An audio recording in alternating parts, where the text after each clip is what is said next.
an NBA game with Kobe, Dwight Howard, and Steve Nash.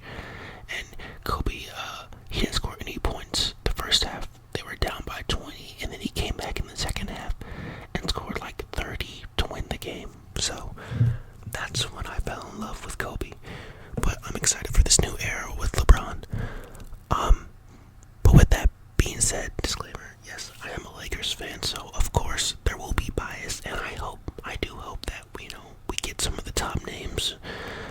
So that's how it is. Let's get started. Okay, number one, obviously, is Kevin Durant. Now, if you're watching this video, then you probably know that KD recently tore his Achilles, or ruptured it actually, and that's the worst basketball injury you could possibly get. So he's definitely done for the 2019-2020 NBA season, and the earliest return by doctors, they say it will be 2021. So next season he's eliminated, he's out. Wherever he goes, it doesn't really matter. But if I was Kevin Durant, and this is what I predict as well, I think he should re-sign in Golden State for 1 year. Do your rehab in a familiar place that you know. There won't be pressure. No one's gonna hold, no one's expecting anything from you. You'll make your money, and you'll just have a good time without having to worry about getting acclimated to a new city or a new team. So if I was Kevin Durant, I would stay. Now, he does have a player option for like $31 million, but if he declines it, he could get more money. So if I'm KD, I'd secure the bag low-key for just this 1 year re-sign. I think he's eligible for $38 million, so I just re-sign in Golden State 1 year, $38 million, and just hang tight until 2021. That's KD. Alright, next up is Kawhi Leonard. Now, Kawhi is probably the most interesting player to watch in this free agency, mainly due to the fact that wherever he goes, that's most likely definitely an NBA contender, quite possibly an NBA champion. So he's rumored the two top places are the Clippers and re-signing in Toronto. Personally, if I was Kawhi, it's tough. I'm a Drake fan too, so Toronto, the Six all day. But honestly, I would re-sign in Toronto, or I would go to LA. Now, of course, yes, there probably is bias in saying that, but at the end of the day, if you have a team of LeBron James, Anthony Davis, and Kawhi Leonard with some nice complementary role players, you're winning the championship, no questions asked. Chris Broussard said it best. The whole Warriors era, that's like a parody. This is the real deal. If the Lakers get Kawhi, I mean, that would be unstoppable, unfair. I can't see the commissioner, Adam Silver, going for it, but if he did, that's what's up. Like, we're winning the championship, no questions asked. But very 60% chance he'll stay in Toronto. And there's no shame in doing that. He brought a championship to the city. If you're watching the parade right now that the city of Toronto's having for the Raptors, he's having a great time. He looks like he enjoys himself. And Kawhi is known as being kind of an introverted, quote-unquote, weird guy that just keeps to himself. So Toronto's perfect because obviously the media isn't kind of big in Toronto, but remember, you're out of the United States. You're living in what we call NBA Siberia. So, I mean, you can pretty much drive down the city in your, Ford pickup truck, which he's rumored to have, chill out. No one's gonna be, on your case like they would be in LA. You're not making headlines 24/7 like you would in New York. So I would stay. Also, there is one other fact of the matter.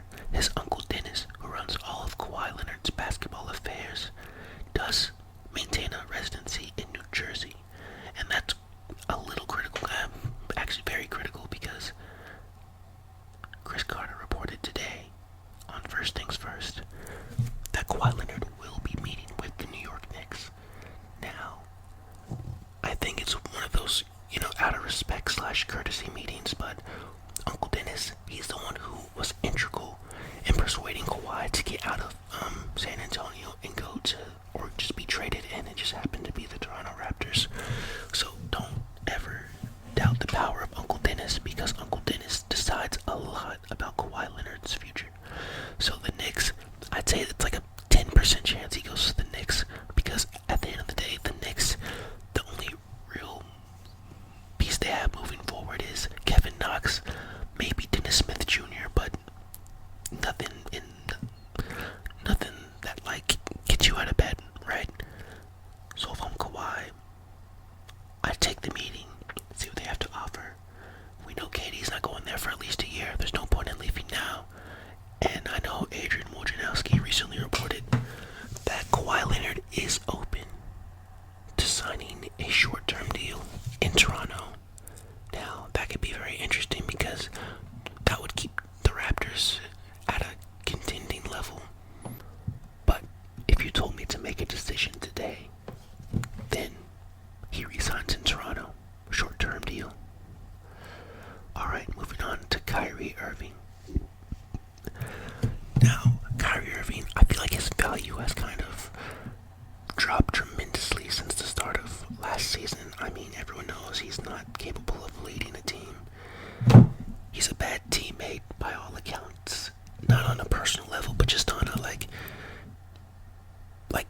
he puts the blame on everyone but himself, which is not a good quality to have. And then he talked about how much he was going to step up in the playoffs, but all of his numbers went down. Like, he shot 48.7% from the field in the regular season, and it was down to like 20% in the playoffs. He shot 40.7% from three in the regular season, and then it was down to like 10%. Like, this guy, the clutch gene, as Skip Bayless always says, it's not in his DNA. He does not have it. I think he's an exciting player to watch. He'll give you the nice crossover here and there, but that's it. He cannot be a solo star and win you a championship. That is a fact. I mean, just last year, remember, people were telling us how Boston was supposedly going to be set for the next 10 years. And that is simply not the case at all. Actually, just recently, as of today, Al Horford declined his $30.1 million player option for next season. Al Horford, he's not worth $30.1 million, but he is a valuable piece, and if the Celtics lose him, then that's going to be a big hit. But also, we have to keep in mind that Kyrie did just fire his long-term agent and is expected to sign with Roc Nation. So, with that being said, and it's heavily reported that Kyrie to the Brooklyn Nets is almost a done deal. So, I mean, that's a good fit for Brooklyn. Brooklyn hasn't had a true star. I mean, D'Angelo Russell came on late, but,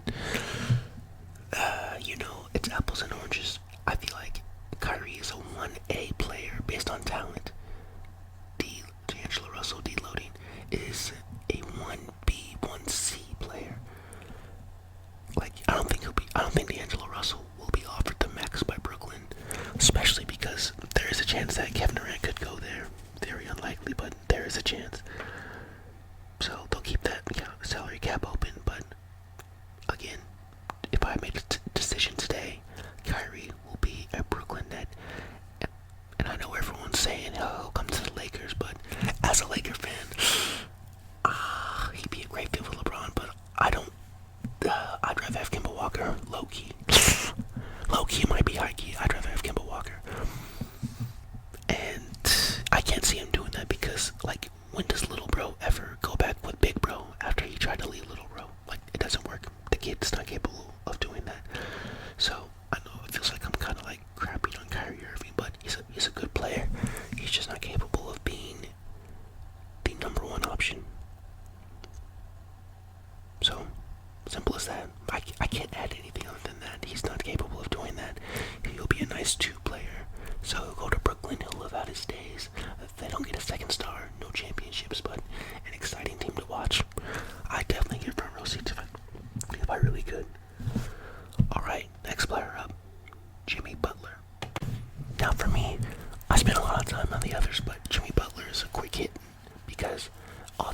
players I named are like, again, 1A tier 1 NBA players. Jimmy Butler is a nice third option in my opinion. I mean, he had a nice stat line last year, averaging 18.7 points per game, 5.3 rebounds, and 4 assists. So again, that's a great third option, and he plays stellar defense. He's rumored to go to the Sixers, Los Angeles Lakers, Brooklyn Nets, New York Knicks, and Dallas Mavericks. If I'm Jimmy, I'd say Lakers. Wow, actually, see, but that's the thing with Jimmy. Jimmy's one of those guys where I think he'd be a great fit anywhere because he just has that dog in him. He's going to inspire and encourage other players to be better. And that's a great trait to have. It's tough because I love him. I could see him as a Laker. I could see him as a Brooklyn Net with Kyrie. And I could see him still staying with the 76ers. If I had to make a decision today, I'd say he resigns in Brooklyn. Oh, sorry, not in Brooklyn. I say he resigns in Philadelphia. The situation is set up perfectly. Joel Embiid, rising star. Ben Simmons, rising star. Once he gets out of that Kardashian curse, he'll be fine. But until then, he's a rising star. I almost said Markelle Fultz, but now we all know how that worked out. Who is the third guy? Oh yeah, Tobias Harris. I mean, it's just low-key, that's the best starting five coming into next season, honestly. So if I'm him, I would stay. You can get the max from them. I believe it's a 5-year, $190 million contract. So the money's there. And he already knows the guys. So the chemistry's there. I'd say resign.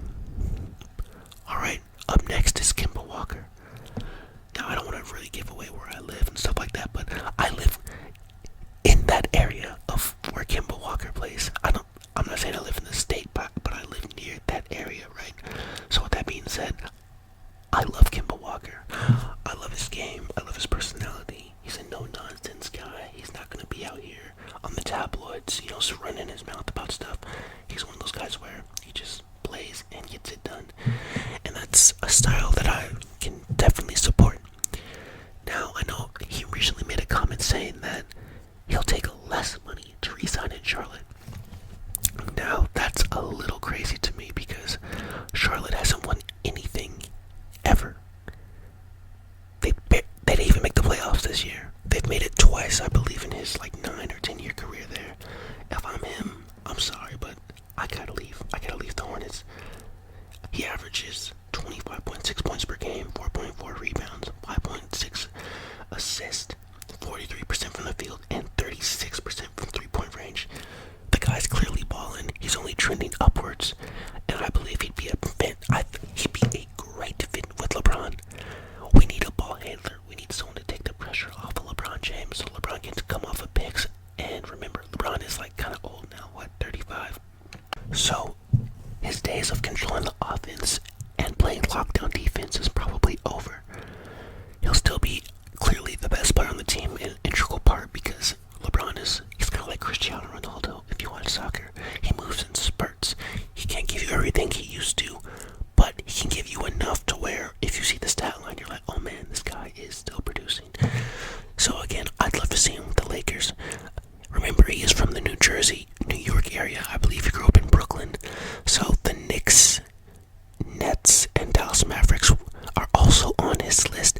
I don't know why Dallas is a favorite spot because that was on Jimmy Butler's list as well. But I mean, what's good about Dallas? No state income tax. They haven't won anything. Porzingis, we gotta wait to see what he's like in injury. Luka Doncic, I mean, quite possibly will be the best player in the NBA one day. But again, that's 5 or 6 years away. Kemba Walker's 29. Jimmy Butler's almost I think he is 30. So it's there's no point in doing that, in my opinion. So I believe, unfortunately, Kemba Walker will resign in Charlotte because, again, he's a great character guy. He has loyalty. I believe he'll strongly consider the Lakers, but at the end of the day, he can get a 5-year, $214 million contract from the Hornets. So, I mean, listen, I'm not going to blame him, but I would take that too. I mean, come on. Again, he's 29. This is his last major contract, and he does have a family. You gotta get paid. Nothing against him. So, he'll stay. Alright. guys because we always rave about how big this free agency class is, but at the end of the day, it drops off very quickly in terms of from a talent perspective. So with that being said, Klay Thompson is next. Now, I would have started with Klay Thompson, but we all know what's happening here. Averaging 22 points a game, 4 rebounds, 2 assists on 40% from 3-point range. Golden State is not letting this guy go. Now, if he would have made an All-NBA team, he would have got like a 5-year, like $200+ million contract. But he didn't make that. So he'll be eligible for the 5-year, $190 million. The Warriors, there is no other team on this list. If the Warriors offer him the max, Klay Thompson will resign. He will sign the contract. No questions asked, so we can move on from there, honestly. Alright, next up, Tobias Harris. Again, Tobias Harris, I put in that class. He's a little, Jimmy Butler's a little better than him, but he's still in that class of Jimmy Butler, third tier star type quality. Now he really came into his own last season, averaging 20 points per game, 8 rebounds, and 3 assists on almost 40% shooting from 3-point range. That's a great piece to have. The problem is, I can't see him greatly impacting the team. I mean, as a Laker fan, I really wouldn't even want to see him with the Lakers. I really wouldn't.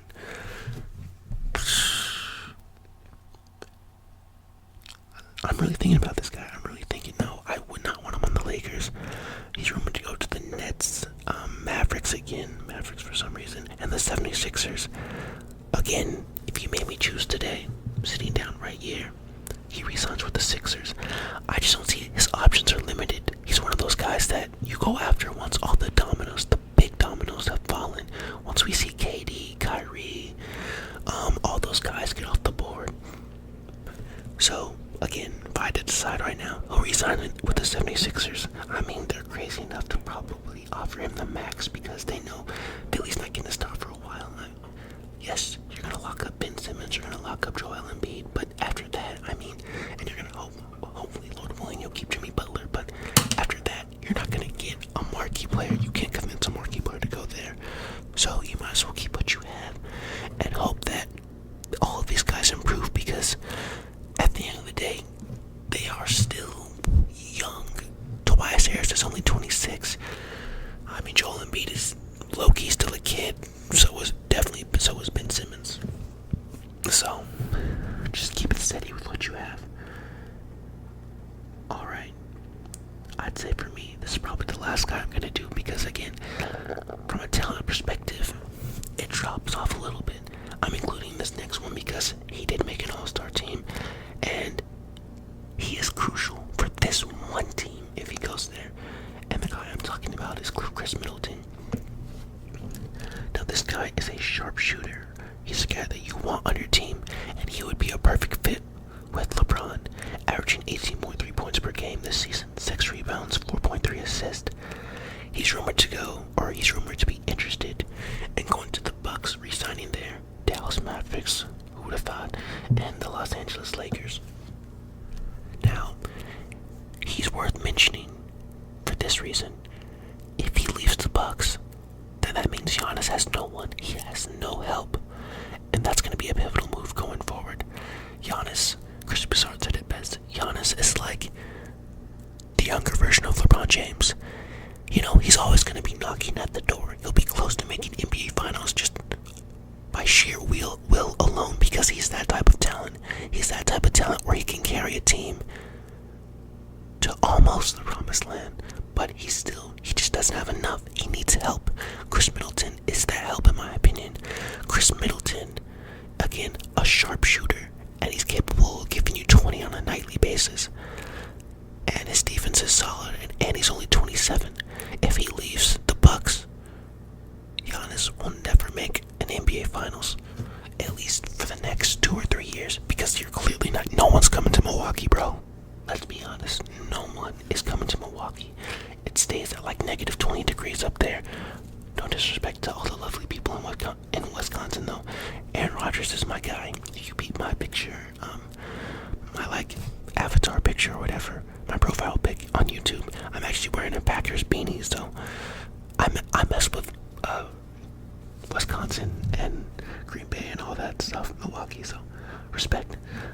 But again, it's just when you're talking about guys like Tobias Harris, like Jimmy Butler, like Chris Middleton, the money plays a big role. LeBron doesn't have to worry about contracts because he'll make more off the court than on. So will KD. But in this case, I think he'll stay for the money, and because it's familiarity. He knows the roster, he knows the team, the chemistry is already set. Why leave? I wouldn't leave either, honestly. So I do believe he'll resign.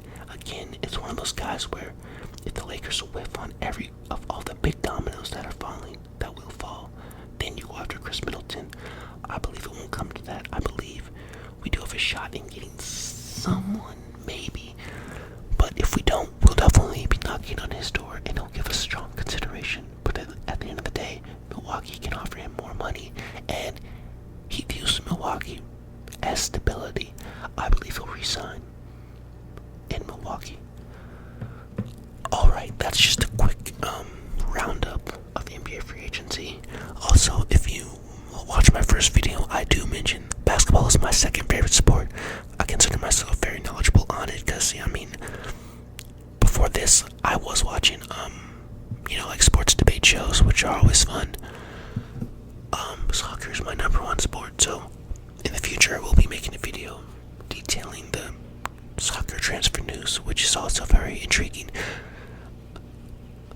Okay, thanks for watching, guys. I will be back on Thursday for another video. In that video, I may be giving you guys a preview of the NBA draft. It's a big week for the NBA. I may be giving you guys a preview of the NBA draft, my analysis and prediction. And again, don't worry, that anxiety and depression video is on the way. Again, like I said, it's one of those videos that's hard to make because you really have to analyze yourself and your feelings. So, always tough business, but I'll get it done for you guys. Much love. Thank you for watching. Please like and subscribe if you enjoyed the content. Thank you. Bye-bye.